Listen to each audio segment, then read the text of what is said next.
What if I told you that your soulmate, the one person you're destined to be with, already exists? You just have to find them. And if they don't want you, well, that just means that you haven't tried hard enough. What if there was a school that guaranteed you'd end up in eternal love, even if it cost you your friends, your identity, your money, your sanity, and perhaps your freedom? This is the Twin Flames universe.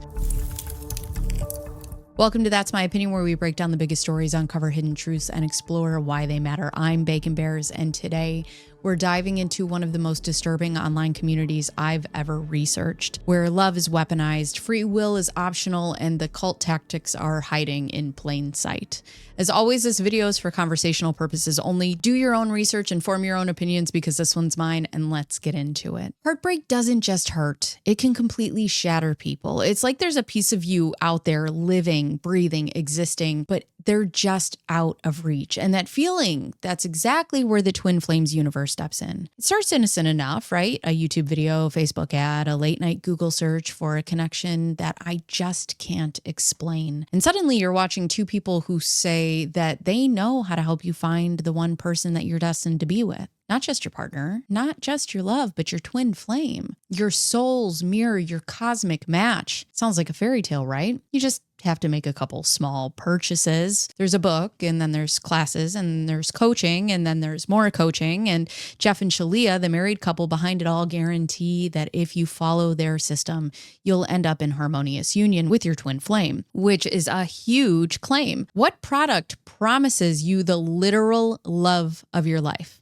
That's like me selling you a spoon and promising that it'll cook you every meal forever. That's false advertising. And that, my friends, is illegal. Well, at least according to the FTC. But what do I know? But the people joining this group, they weren't thinking about lawsuits. They were thinking about pain, about loneliness, about not being good enough. And when you feel that way, sometimes you just want someone to see your worth. And Jeff and Shaleia didn't just see it. They told you that they could prove it, that they could show you how amazing you really are and that you deserve to be with your one true love. So I want you to ask yourself, what does something like this cost? Or better yet, what is it worth? So let's meet our guides on this journey to eternal love. Jeff and Shaleia Ayan, and the disdain that I have for these two Chakra Khans. Just kidding. I'm so sorry, Chaka Khan. You're an idol. I'm so sorry. They're married, they're soft-spoken, smiling, and if you watch their YouTube channel, they swear that they've unlocked the key to helping you find the other half of your soul.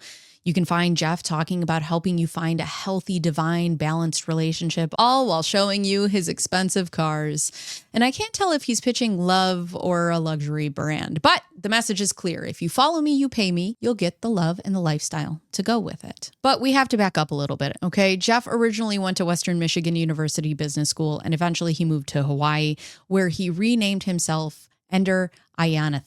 Why? Because apparently his goal has always been to be a millionaire, but he didn't seem to matter how he got there. He openly joked about starting a cult, talked about becoming a guru, and perhaps dabbling in a lifestyle brand, and he made it happen. So good for you, I guess. Meanwhile, Shaleia, whose real name is Megan Plant, comes from Canada and was raised in a Catholic household. However, before she ever became your divine mother, Shaleia was a Reiki healer, a self-proclaimed psychic, working at a Thai restaurant, doing tarot on the side, and then enters Jeff. And when they met, they quickly decided that they were twin flames, that they were the blueprint of eternal love. And from there, it was full throttle into building a brand around their cosmic connection. Before launching Twin Flames Universe, Jeff and Shaleia experimented with several online spiritual ventures. Jeff, who had renamed himself Adair after moving to Hawaii in 2011, started a blog called Adair's Adventures, where he would share off-grid lifestyle content. Around 2014, Jeff and Shaleia launched a blog and a YouTube channel called Awakened Intimacy, focusing on love coaching, spiritual healing, and personal growth. They dabbled in everything from Reiki and psychic readings to shadow work and lifestyle branding, trying to monetize their spiritual image. And these ventures laid the groundwork for what would become Twin Flames Universe, a more polished and highly profitable operation built around the promise of divine romantic union. And in my humble opinion, their early websites and social content show a pattern of testing spiritual niches to build a loyal following. They don't really care what the brand is. They just care if it sticks. My favorite was that for a price, Jeff claimed that he could heal cancer and MS because these people aren't Going through enough? Okay. Allegedly, he bragged about healing people through spiritual trauma work, and a former classmate even recalled him proudly saying that he cured someone of MS after a single session. And claims like this are insanely irresponsible. However, these two grifters would finally start the Twin Flames Ascension School, where for a fee, again, you'd learn how to align with your divine partner, your mirror soul. Now, at some point, we have all felt brokenhearted, right? As a collective, you feel lost, like we aren't enough. And that's when we're at our most vulnerable, when we want someone to see us, believe in us, and validate our pain. And Jeff and Shaleia did just that. They told you that not only were you whole, you were meant for someone, that there was a divine reason for your heartbreak, and that that person, your twin flame, was out there just waiting. All you have to do is pay. You pay for a book, then you pay for classes, then you have to pay for coaching. And if you wanted to become a coach, well, you have to pay for that. And then that's more classes and more certifications and more money. So the money that you made from coaching goes back into the Twin Flames pockets, universe. And here we are. Now, this particular group has a very particular shape. It's giving pyramid with a little MLM sparkle right on the top. A real 2-for-1 deal, if you will. Let's talk about how you actually ascend in the Twin Flames universe, shall we? See, Jeff and Shaleia are at the top, supreme leaders, the only ones who can truly see your twin flame. They're the voice of God, the second coming of Jesus, Jeff's words, not mine, and the final word on your destiny. No pressure. And then you have the master certified ascension coaches, and these are your top tier spiritual salespeople. You get here by shelling out thousands and proving your loyalty and profitability to the cause. That's then followed by the certified ascension coaches, which is entry level coaching staff, usually clients who have ascended enough. And then there's everybody else, the seekers, the regular members. You're expected to have a coach, which you pay for. You're also encouraged to become a coach, which you pay for. And you're constantly reminded that if you're not progressing, well, it's just your fault and you need to buy more classes. So just try harder. Now let's talk numbers. These are all averages, but the book costs around $22. Twin Flame Ascension School is about $4,444 for the full package. Intro coaching sessions are $111 per a 30-minute call. Certified coaching programs are over $6,000. And if you're hungry, the Divine Dish, which is a meal plan, is $100 a month. Minimum. Then they have map therapy sessions, variable pricing, market pricing, if you will. Not therapy, but they market it that way. Don't worry, we'll get there. Ongoing training, monthly fees to maintain certification and stay in good standing. But what is it exactly that you're learning? So Twin Flames universe is built around the belief that every person has one perfect divine counterpart, a twin flame, and that Jeff and Shaleia Ayan are the only guides capable of helping you find and unite with them. At the heart of their teachings is the idea that union is not only possible, but guaranteed if you commit fully to the process and complete their courses. One of the core practices taught is the mirror exercise, a 4-step journaling tool that encourages members to reflect every external conflict as an internal flaw.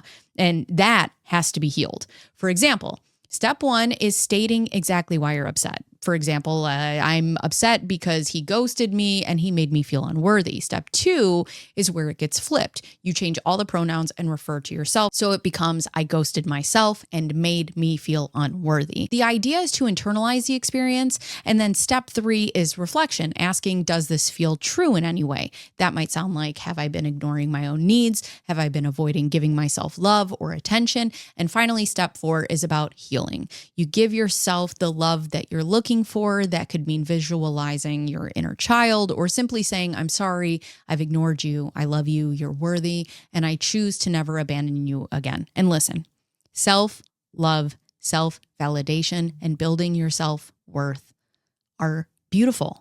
They are necessary things, but internalizing the actions of other people, especially things completely out of your control, can become extremely dangerous. In the Twin Flames universe, this practice becomes a tool for control because now, if you have a problem with something Jeff and Shaleia are doing, suddenly it's your fault. They'll say, that's a you problem.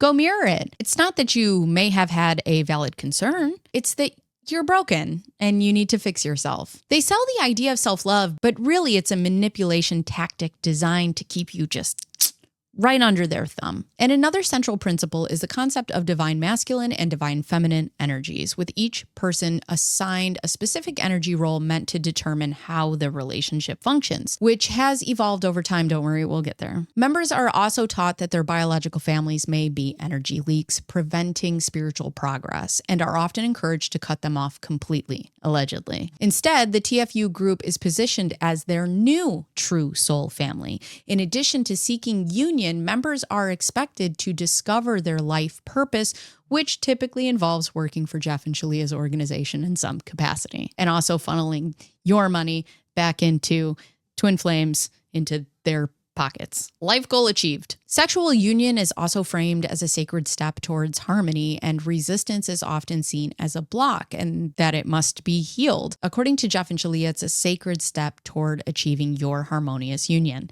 And any hesitation or resistance to sex, emotional, physical, or otherwise, is seen as a sign of something broken in you that needs to be healed, which defining somebody setting up a boundary because they don't want to, because they're uncomfortable, because they're just not ready, as a broken part of them that needs to be healed is absolutely disgusting. Jeff and Shaleia, I'm talking directly to you.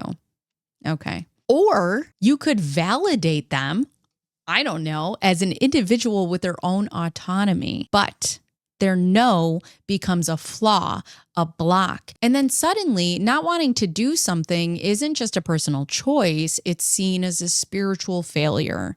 And that failure can be fixed by pushing past your own boundaries or fixing your block. God, I hate you guys. Because it creates a system where consent becomes non-existent.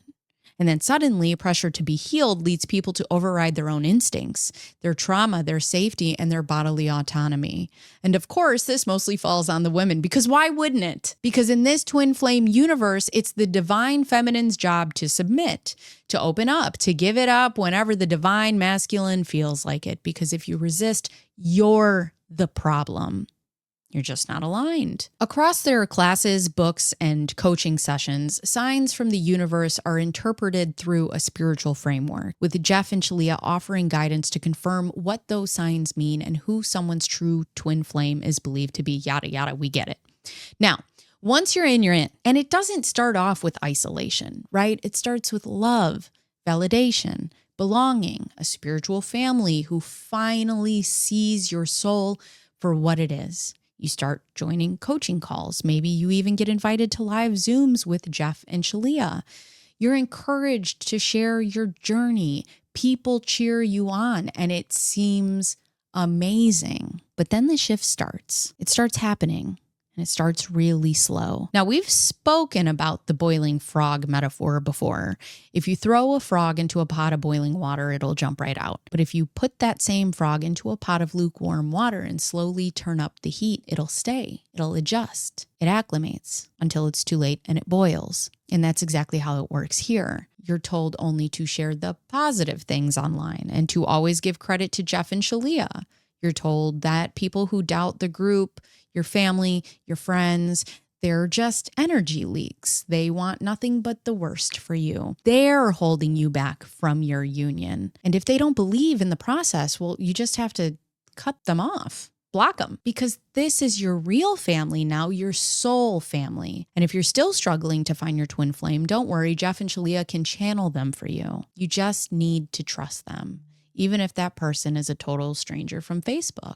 Even if you're not attracted to them, even if they make you deeply uncomfortable, even if they're abusive. It doesn't matter. And the discomfort, well, that's just something that you need to heal, because in the twin flames universe, your intuition doesn't matter, your safety doesn't matter, your no doesn't matter. Now let's talk about Marlee. Marlee claims she was just 19 years old when she joined Twin Flames universe. She was paired with a man 11 years older than her, a man with no job, a criminal record, and untreated mental health issues, including a diagnosis of schizophrenia with bipolar tendencies. He couldn't even leave the state due to probation. But none of that mattered because Jeff and Shaleia said that he was her twin flame.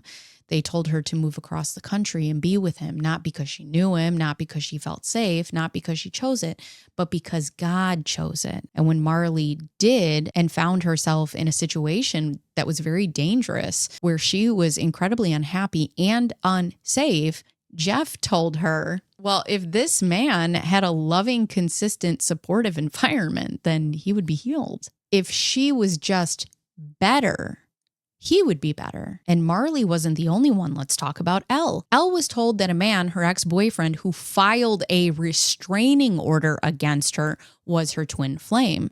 And that restraining order wasn't because he didn't want her around. No. Why else do you get a restraining order? But it was because she just wasn't trying hard enough. So Elle did what she thought she was supposed to do, what she was consistently encouraged to do. She pursued, she persisted, she crossed boundaries, and eventually she was arrested. She spent a month in jail. And what did Jeff do when she came back? Well, he sort of encouraged this behavior because she was a badass, but he also publicly mocked her and said, oh yeah, she was just off trying to stalk her twin flame or whatever. And then he laughs at her, he dismisses her, and humiliates her in front of everyone. This is the same man who told her to do it in the first place. And these people also had the audacity to call Elle a criminal after firing her and cutting her off from the group. But here's the thing I love about these stories so much. The contradictions, they're my favorite part because you guys are dumb. And by you guys, I mean Jeff and Shaleia. You cannot encourage her to do something, push her harder. And when she gets caught, mock her publicly and turn around and say, well, she's a criminal. Because if you're calling it criminal behavior, that means that you knew it was wrong all along. And once you admit that, you lose your plausible deniability. And by throwing her under the bus, you're admitting that you knew this was inappropriate behavior and you just don't care. But that's not the point of Elle's story. The reason that I put it here and the reason why it matters so much is because it shows how far this goes. It got to the point where even if you weren't in the Twin Flames universe, your no didn't matter either because the people inside the group were allegedly told to relentlessly pursue you, not reach out, not express interest, pursue, even if you blocked them, even if you said you weren't interested, even if you begged them to stop. That boundary just didn't matter because Jeff and Shaleia told them that it wasn't real. And that rejection, well, it wasn't rejection, right? It's just a test, a wound, a challenge, something to be healed. And suddenly your safety, your peace, your autonomy, none of it matters because to them, you're not a person anymore. You're a flame that someone in that group has been told that they're destined to claim. And in the Twin Flames universe, if you're a woman, your role is to serve, to submit, to surrender. The men, or at least the ones labeled divine masculine, were told that they had ownership over their flame, over their partner, over their body. And if you've been assigned as someone's twin flame, even if you're not in that group, that same logic is now being applied to you. Imagine what that feels like for a woman on the outside being pursued by someone you barely know, who believes that you are destined to be theirs, who's been told your no isn't real, your discomfort is just, fear, and that the only thing standing between them and their harmonious union is how hard they're willing to chase you. And that's terrifying. Let's talk about limerence for a second, because if you're watching this and you're thinking, wait a second, this doesn't really sound like love, sounds a lot more like obsession, you are already on the right track, because limerence is a psychological state first coined by psychologist Dorothy Tanov in the 1970s, describing intense romantic infatuation marked by obsessive thoughts, emotional dependency, and extreme idealization of another person. They are known now as the limerent object. It's often fueled by uncertainty about whether those feelings are reciprocated. Limerence is a psychological state that feels a lot like being in love, but it's not. It's when you become infatuated with someone, usually someone completely unavailable, and you can't stop thinking about them. You start obsessing over every interaction. You replay conversations. You look for signs. You assign deep cosmic meaning to everything that they do, even if they don't know that you exist. It's not about building a real relationship. It's really about fantasizing about one. And this is where it gets dangerous, because limerence feels so intense that you believe it has to be real. Now imagine someone like Jeff or Shaleia taking that feeling and saying that obsession, that overwhelming emotion, that's your twin flame. That's your spiritual mission. That's the reason that you are on this planet. But what happens when pursuing your love relentlessly doesn't work? Because I'm going to say chances are high. However, more and more members at the time were growing frustrated, and rightfully so. After all the money spent, all the classes taken, all the soul searching, suffering, and stalking, where is the harmonious union that they were promised? Now, this group, predominantly made up of women, had once been a space that claimed to welcome everyone, especially members of the LGBTQIA+ community. People of all identities, orientations, and gender expressions were told that they had a divine counterpart, a destined match, a flame. But then the rules changed.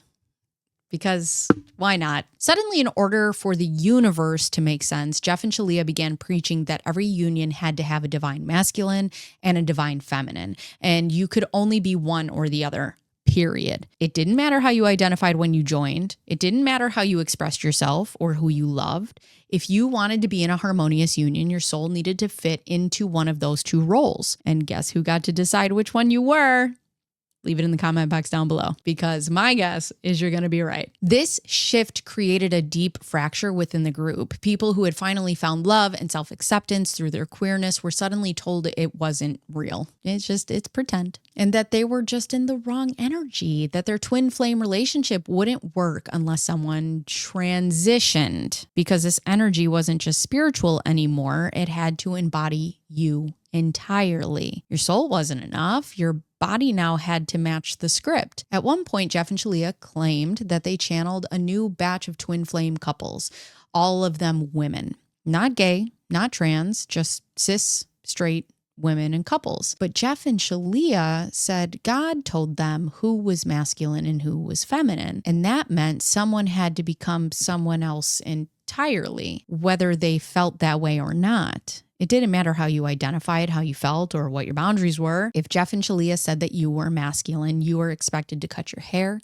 change your pronouns, dress differently, and start the process of transitioning, all in the name of achieving harmonious union. Now, this shift was seismic. What started as a spiritual journey toward love and wholeness suddenly became about forced transformation, all to fulfill a divine assignment. Some even underwent medical transitions. This group that once presented itself as inclusive now pushed the idea that queerness was just a misaligned energy. Love between two women? That's not real. Unless someone becomes a man. Being non-binary? Irrelevant.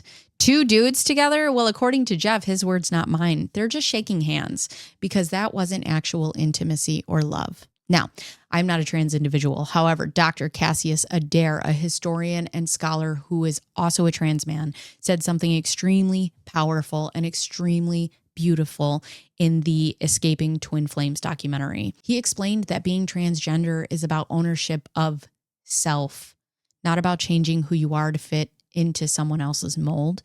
It's about recognizing your truth, your body, your mind, and your spirit, and then aligning them in a way that feels whole to you. Being trans isn't about being told what or who you are, but it's about discovering it for yourself on your own terms. And that's where the Twin Flames universe ideology becomes so deeply dangerous, because instead of honoring someone's personal journey, Jeff and Shaleia dictated identity like it was an assignment. But queerness, transness, any part of your identity isn't something that can be channeled into you by someone else. It's something that's already inside of you. You just have to be allowed the space, the safety, and the agency to find it. He said, I don't hear in the testimony, I want to get closer to who I am.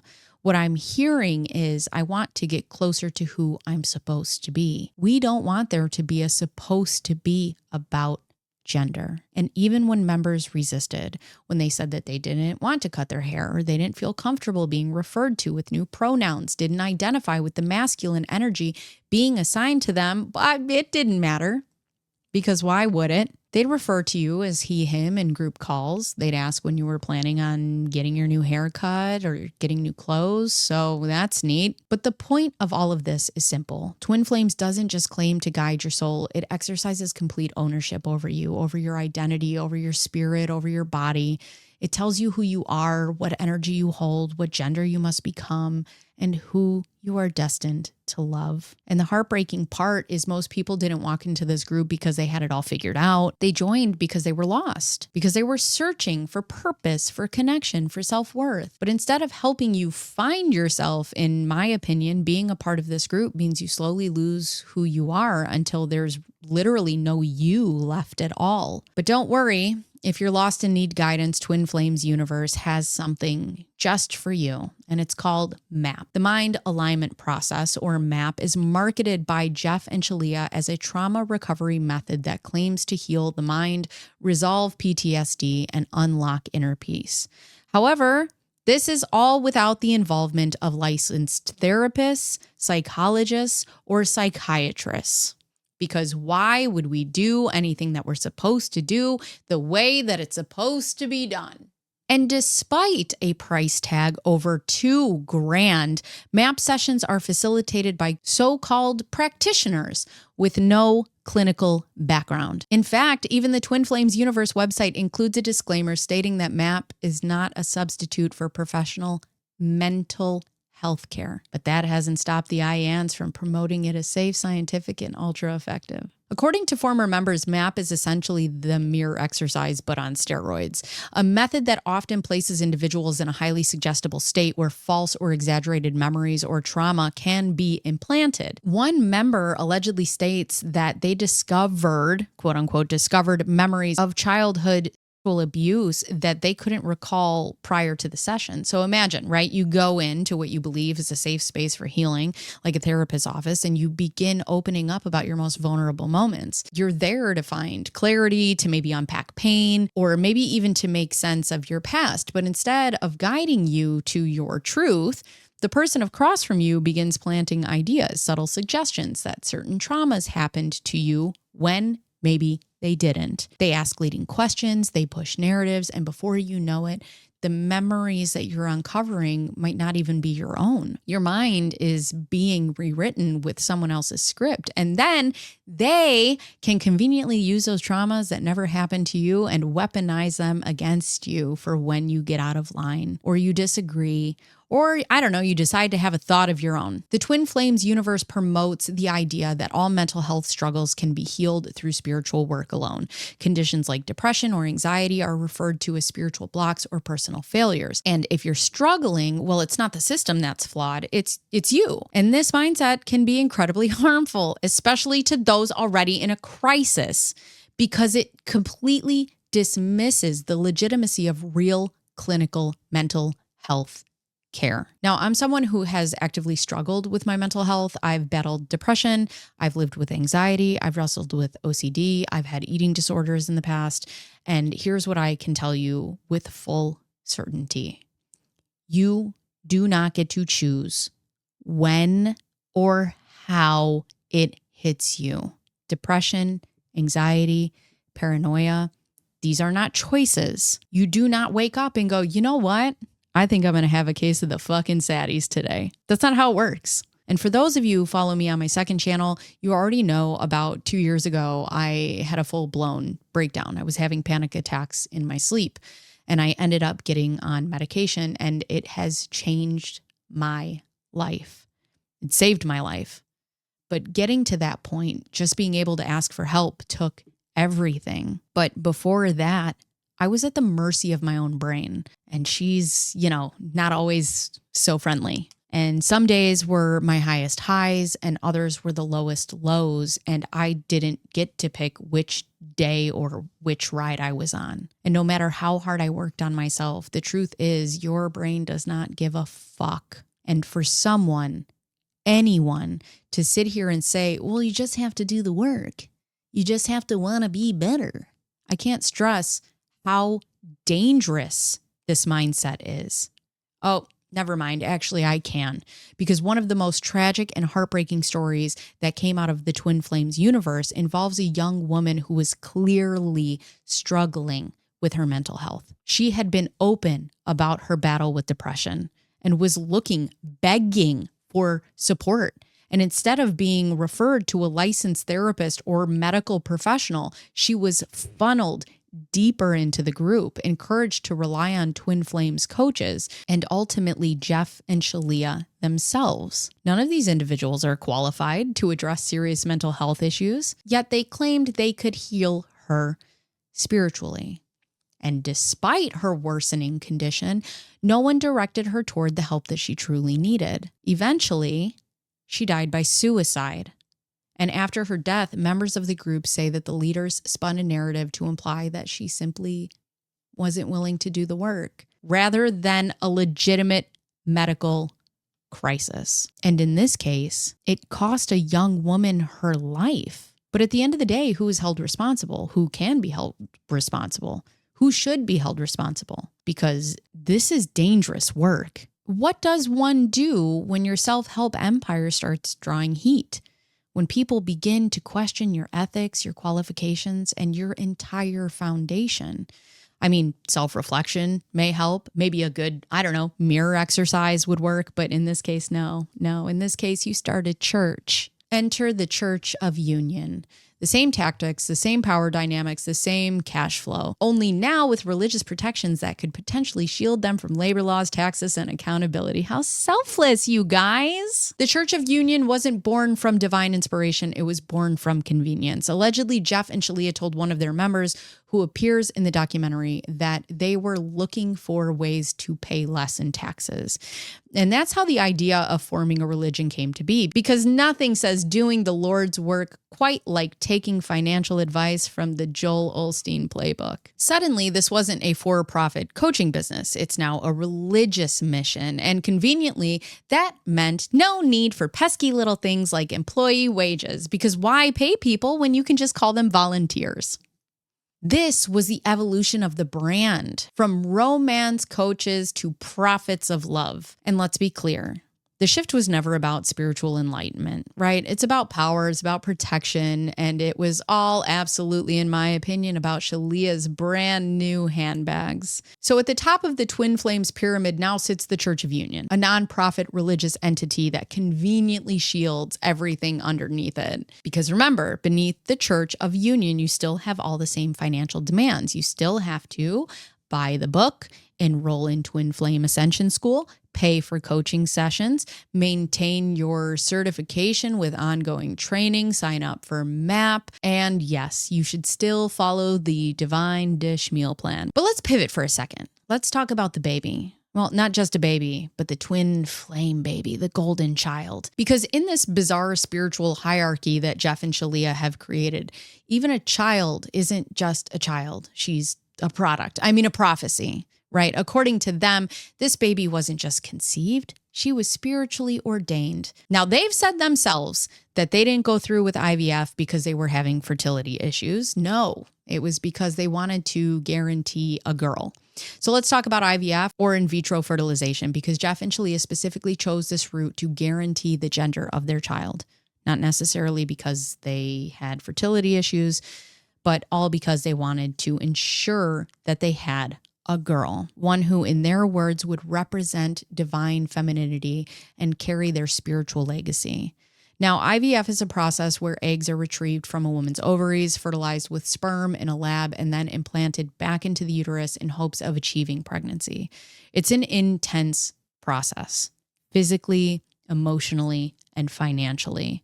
I've watched a good amount of my friends and family go through the IVF process, and let me tell you, it's a lot, not just physically with all the hormone injections and procedures, but emotionally too.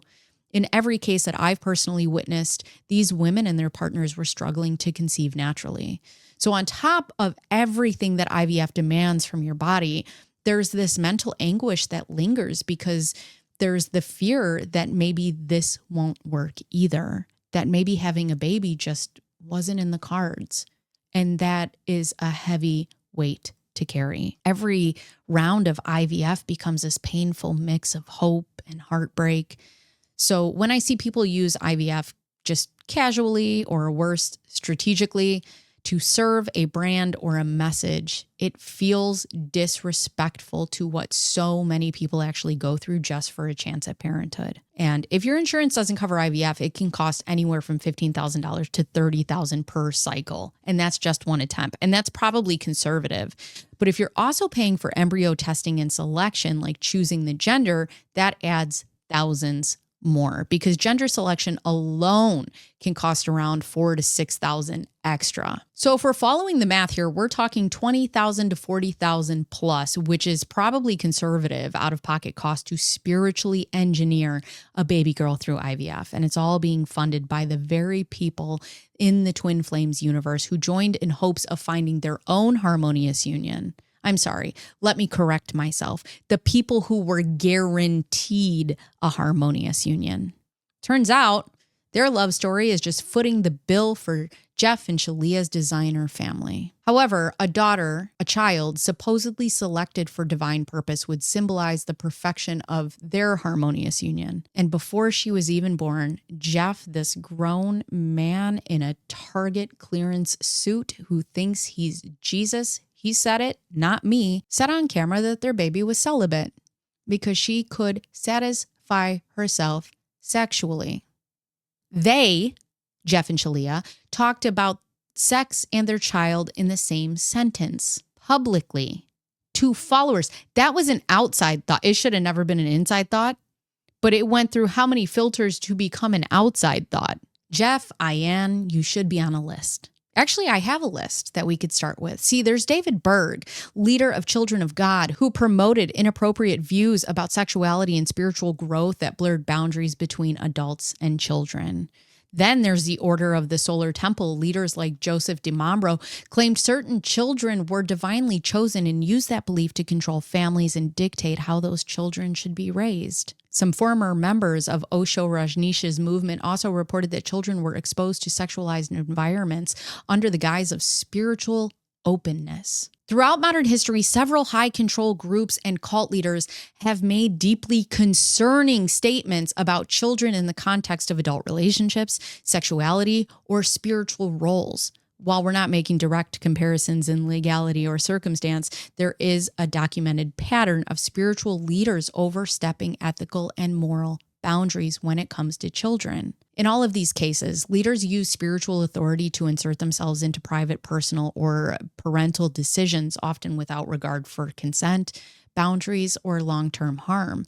When we hear any modern spiritual group, including Twin Flames universe, mention children in the same breath as discussions around sexuality, celibacy, or energetic pairings, it's a problem. Because history has shown us when a group starts defining your identity, your relationships, and your children's futures, it doesn't end well. And I bring all of this up because Jeff and Shaleia have bigger dreams of a compound in Michigan, where they said others would join them to live and begin building a new generation of these golden children.